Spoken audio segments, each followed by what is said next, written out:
up on ATV News. A morning storm causes a slippery and dangerous commute. Who is up late keeping your sidewalks ice-free? It's Arts Week, and Aggies get creative. Plus, it's your sports and weather coming up on ATV News.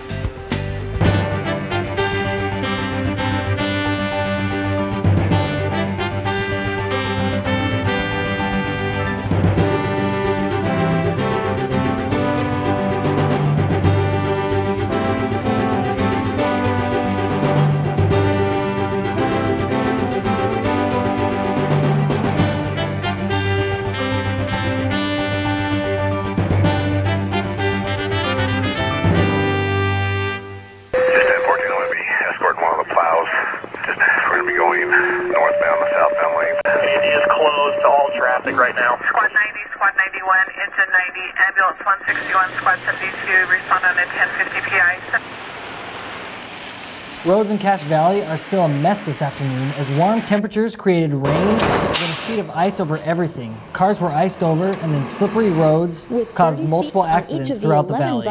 Sardine Canyon remains closed until conditions clear up. Welcome to ATV News. I'm Brandon Fonda. And I'm Victoria Hepworth. Sorry. Oh my gosh. With the winter weather, more students than usual are using USU's free transportation shuttles. ATV's Tamara Bradley tells us why you may be sitting a little closer to your neighbor.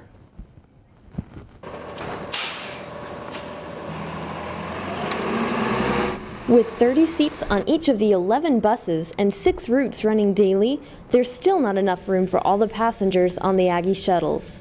If it's too crowded, you have to stand up, and standing sucks because you slip everywhere, you fall on people. During the busy times, they could add one more bus and it'd be less crowded. Usually it's kind of awkward because you know you want to fit more people in, or you want to get in, but nobody moves and they just expect everyone else to do it. Stuffy, like just squished up against a bunch of people. That sucks to wait for it and then you don't get on. You just have to wait for the next bus or you can walk. So there's really nothing else you can do. USU transportation employees said that the buses are more crowded during the winter months as opposed to the warmer seasons. So the question is, wait for the crowded bus or walk to school in the freezing cold temperatures? Most students say they'd rather battle the crowds. Because it's so cold. Because it's cold. I'm either late to class or I freeze to death outside because it's cold. Getting on the bus is the fastest way to go. Usually there's cute girls on the bus. So. It's freezing out here, I just want to get home really fast. Tamara Bradley, ATV News. USU Transportation says about 80 people can fit on each shuttle, depending on how much the passengers are willing to crowd. The shuttles are open 7 a.m. to 7:30 p.m. Monday through Friday. With all the snow and ice, traveling around campus can be dangerous. So even though you'll hardly ever see them, snow removal crews are always working to respond to snow-covered roadways and sidewalks. Do we have snow removal? I bet we do. When there's a storm, snow removal crews go out at 4 a.m. to clear safe passages on the sidewalks, roads, and building entrances for people on campus. For the most part, they do a pretty good job, but you know, they have their cracks where, you know, stuff falls through. The sidewalks are pretty good. They're kind of icy. I haven't fallen that much. It's a big campus to spend time on and a whole lot of work, and so I could understand that maybe they don't want to spend time removing it, but I think they could do a better job. Well, we do have an expectation, which is somewhat unrealistic, that sidewalks should be perfectly dry in January. We tend to wait until there's 1.5 inches before we bring all the heavy equipment operators out. It's a cost thing if we came out every time there's a 1/2 inch of snow, and sometimes we do, you know, if we feel it's in the public's safety interest. Different methods of ice melt are used, including various salt combinations. I'm glad that the county spends money on salt. I lived in Missouri and we didn't have salt, we just had grit. They could use less salt and so it doesn't mess up your cars. Oh, that stuff is annoying. You come home and it's like all over our apartment floor. But the newest form of ice melt put on campus is considerably less messy, more smelly, and quite unusual. Beet juice, which people have talked about on campus. Why do we use beet juice, people ask. I got phone calls once saying, why are you putting cow manure on the sidewalks because the beet juice has a kind of light brown color and it has an odor. When we use the beet juice in our ice melt mix, instead of running off the sidewalks, running off the snow, it helps it to bond to the snow. And if we put it down prior to the snowstorm, then it acts as a bonding agent with the concrete, so the snow is easier to remove. Though it's sometimes hard to realize, know that snow removal is working to keep your sidewalks looking more like this. And not this. Jenna Colton, ATV News. It's an ongoing process, and the people in snow removal say they will continue to find the best way possible to keep our commute safe and clear. Alzheimer's. 1 in every 7 people has it, with a new case developing every 68 seconds. New research out of Utah State University says this month shows the benefits of caregiver interaction in a patient's overall functionality. The study followed Alzheimer's patients over time and found that when a patient's caregiver used a problem-solving approach more often, the patient declined at a much slower rate. This support existing research that has found a correlation between patient-caregiver relationships and Alzheimer's progression. Researchers say the findings are exciting because they focus on the environmental influences in Alzheimer's treatment. This is something that a caregiver can do with, some advice and support from healthcare professionals about potentially how they might deal with some of the problems or challenges that arise in providing care with someone with a deteriorating condition. So it was really exciting because it puts some power into a caregiver's hands and a family member's hands. According to the Alzheimer's Association, there are over 15 million caregivers in the U.S. who provided over 17 billion hours of care in 2011.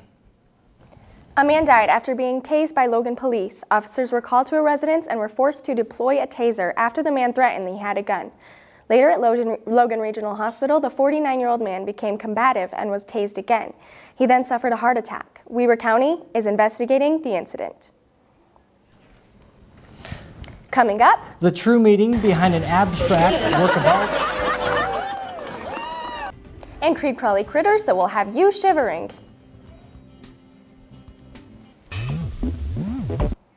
This week, Aggies get creative with the College of the Arts. Katrina Warburton brings us the ins and outs of Arts Week.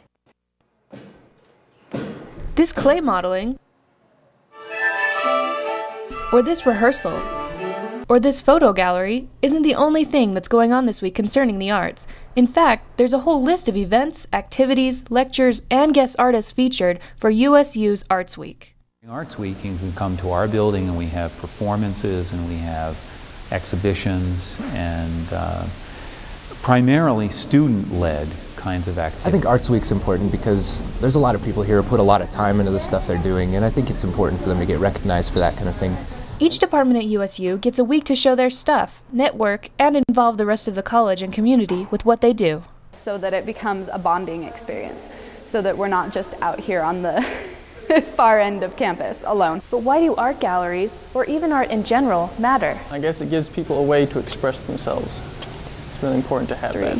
A lot of the history and things that we know about different cultures is their art and the way they express themselves. It's all meant to incite an emotional response from people, because that's what draws us together as humanity, is the emotional connection that we make to things and other people. Some Arts Week events you can still attend include a halftime show tonight at the basketball game, Friday an orchestra concert at the Grand Gala, and Saturday a masquerade ball. The idea behind a masquerade was that you can come as someone you're not, which is a big proponent of the theater. Katrina Warburton, ATV News. The Masquerade Ball is the last Arts Week event and will be held on the stage of the Kent Concert Hall in the Chase Fine Arts Center on January 26th. It's only $5 at the door. On Tuesday, the marble statue outside the Ag building was unveiled. Many people believe they know what the statue is of, but the truth might surprise you. Many people gathered to see the ribbon cutting of the new statue, Whispers in Silence. Though this was the official unveiling, the statue has been up since November. Since that time, most people have believed it to be lips. No, it's not lips, but yeah, it does look like lips. My main concern with this design was flow of things. because they do look like lips. So I don't mind whatever people think. We'll be right back with weather after this break. So Randall, I woke up this morning and there was just tons of frost and ice all over my windshield. Can you tell me about there's that? a lot of snow, ice, frost. It closed down some roads and caused lots of accidents, but I'll get to that in a moment. Let's take a look outside and see what's going on. As you can see, it's rather snowy and there's not many people out. I don't really blame them, but that's just normal. And I guess we're ready for weather. The weather's going to be warm this weekend, but with the warm is a chance that the snow it's going to be, and wetness. There is currently a lot of icing in northern Utah, and it's caused a lot of problems, from road closures to accidents. And it's only, anyways, this is Wellsville right here. And as you can see, it's kind of snowy and icy, but it was a lot worse earlier.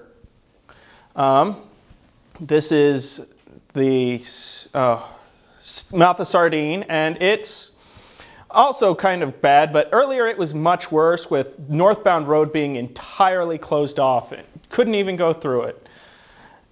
These are the this is a weather advisory warning. The yellow areas are a moderate warning to use caution. The red areas, as you can see, from Salt Lake all the way to the Idaho border, were extreme warnings. And then we had lots of problems, including wrecks and road closures along these places because of the icing.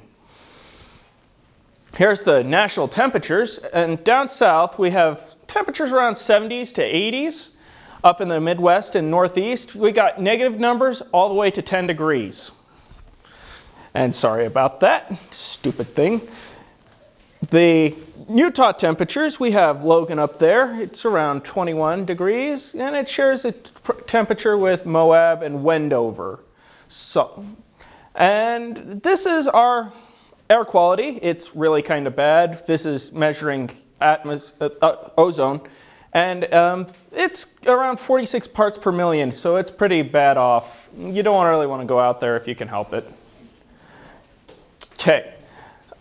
This is our 5-day forecast. Thursday, 24, Friday, 32. Saturday is going to be 31, Sunday, 29, Monday, 24. We've got snow coming in, and about a 30% chance all the way through the weekend. So it's going to be rather good snow, if you like the snow anyways. The lows are down here at 13, 19, 24, 10, and 8. So it's going to get cold again. That's all for weather. We're going to toss it over to the sports right after this break. Welcome to APT Sports. I'm Courtney Robinson.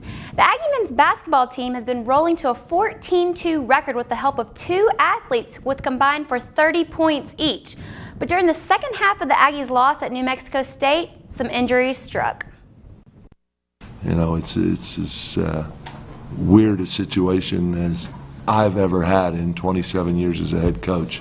Aggie guard Preston Medlin and forward Keyshawn Reed are both out for what looks like the remainder of the season.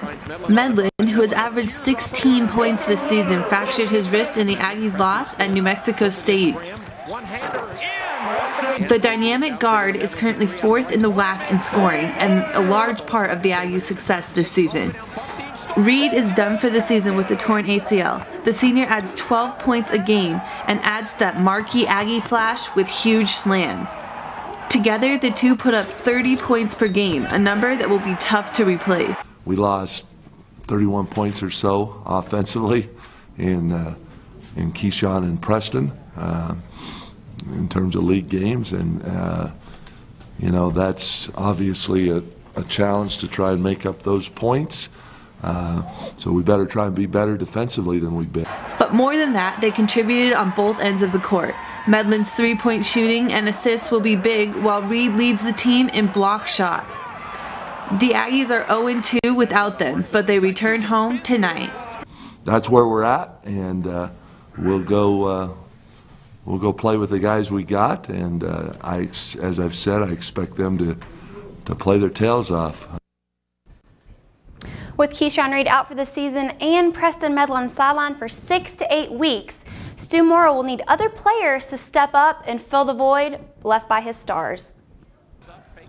Guard Marvin Jean has shown he is up to the task by scoring a career-high 14 points in the Aggies' last outing against Denver.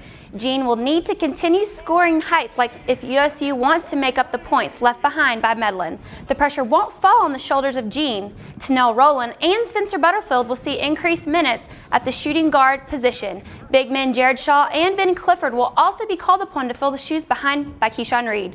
Jean and Clifford both went from the bench to the starting lineup against Denver. We'll go play with the guys we got, and as I've said, I expect them to play their tails off. I expect them to do their best. The Aggies will look to end their game slide tonight when they take on UT Arlington at the Spectrum. After tonight's basketball game, the Spectrum will make a complete turnaround for the Aggie gymnastics, and gymnasts are more than ready to make their debut at home. We've been away for 2 weeks now, and you know, you definitely get anxious, and everyone else has had a home meet already, so it's just fun to be in your own environment, to have the people that you know, and I mean, you're competing against your home crowd, like, you know, you kind of get to like show off a little bit. Each meet we've gotten a little bit better. We've had 2 meets now.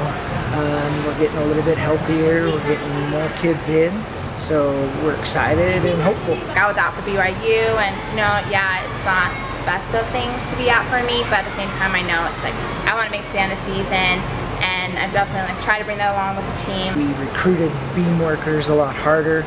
You know, Haley, Michelle. I think it's just our confidence level on beam. We just have been working on really we haven't done huge numbers, and I think that was a difference from last year. It is more of perfecting everything. Like, everyone's perfecting all the little things, and in the end, in gymnastics, a lot of it is the detail that counts. Last year, we did a lot better. We scored 6 meets over 48, which was a goal of ours. We definitely use momentum. Like, when we do hit a career high or we do get a really good score, we definitely feed off of that, especially if it's one of our first 2 events. It just goes all the way through until the end, and it definitely will pick up our team too, because sometimes we've suffered on our first event, but then we've gone on our next event and done stellar on it. And once we have everyone together again, then, you know, we're definitely a team that can put up a fight at the end there. And so I definitely want to do well at WAC too, and definitely make it to regionals as well. The gymnasts flip into the Spectrum at 7 p.m. Friday night. Well, when the Aggies are away from Romney Stadium or the Spectrum, the Herd will set up watch parties for you and your friends. We sent out our own Eric Jungblut to find out what happens at these events.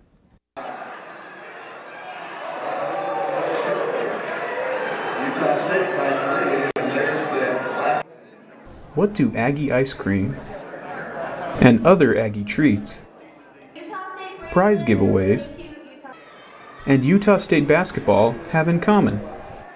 They're all a part of the Herd's watch parties. Utah State students can come to the TSC and watch the Aggies take on opponents when the boys in blue are on the road. Away game viewing parties in the Taggart Student Center are a great way for Aggie fans to get out and watch the game and socialize while the Aggies are on the road. But there's more to these viewing parties than just watching sports. All of the students that wanted a piece of pizza could have brought a can of food, and I believe the Herd is donating them to Snack, the student pantry up on the 3rd floor. Charity is important, but it's not the only good thing about watch parties. Herd President Dallin Laird thinks the parties are important to the image of Utah State. It's way important because athletics is also a huge part in success of getting the university's name out there. So it's really important to support because, I mean, the athletes, of course, and the teams, they put in their times, but also us as students, we get a lot of rep and stuff like that because of athletics and through us, the student body. The Aggie basketball team played poorly against New Mexico State during the watch party, causing some fans to take off a little early. But Laird doesn't think losing will dampen Aggie fans' spirits. Even if we are losing, like example tonight, that just gets us all the more fired up for the time we do play them at home because they won't win at the Spectrum. Eric Jungblut, ATV News. For more information on upcoming watch parties, you can like the Herd on Facebook or follow them on Twitter. Well, we've got a lot of exciting weekend sports ahead, but we'll see you next Tuesday when we have more information. After these breaks, more ATV News. It's cold outside and you're probably hurrying to get inside your building. But with the overusage of the automatic door openers, you may find yourself keeping your coat on even indoors. We went to look into a chilly problem across campus. Some have good reasons of using it. Others do not. It's freezing cold outside, and walking from building to building can be painful. But often, the lobby feels just as cold as outside. A big part of the problem is this, which opens these doors for about 40 seconds and lets the cold air rush in. It's fine for those who use it for the right reasons. I use the automatic door because I'm pushing this bulky stroller around. But it's those who don't need it, which are annoying some. I do it just because sometimes you're in a lazy mode, you don't want to go grab the door, or you just hit it. Or sometimes it's just convenient, you're walking right by it, and it's like, oh, it's right here, I'll just... But Daniel Ferris, Director of Utilities and Energy here at USU, says that opening the doors hasn't caused much of an issue, and that most of the buildings on campus are designed to keep the warm air in. But some students disagree and are confused why the lobby is still so cold. It gets really cold. This is a really beautiful place to study, but the temperature does drop a lot and it's markedly colder. Thus, I'm still in my snow clothes. I'm Brandon Fonda, ATV News.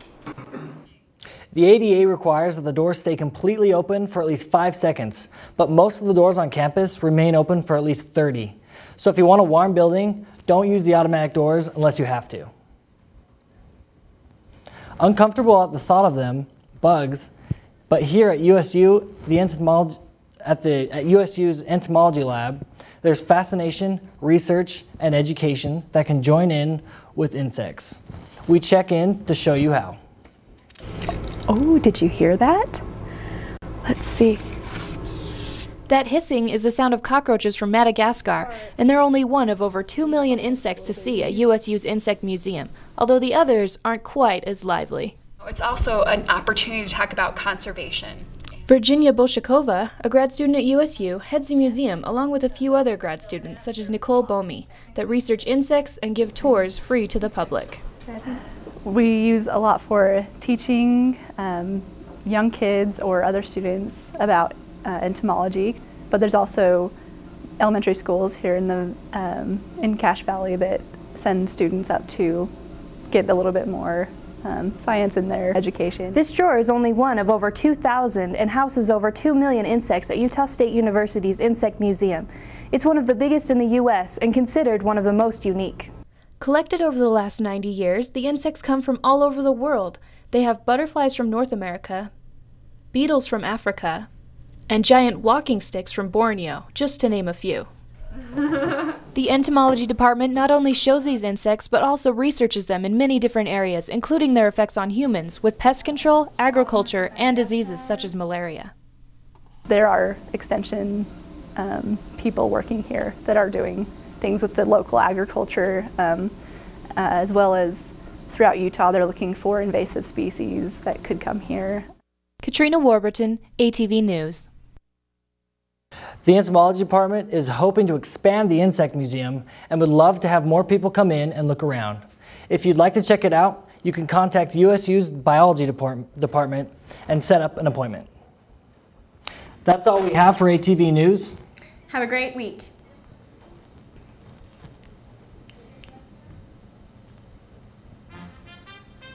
Mm-hmm.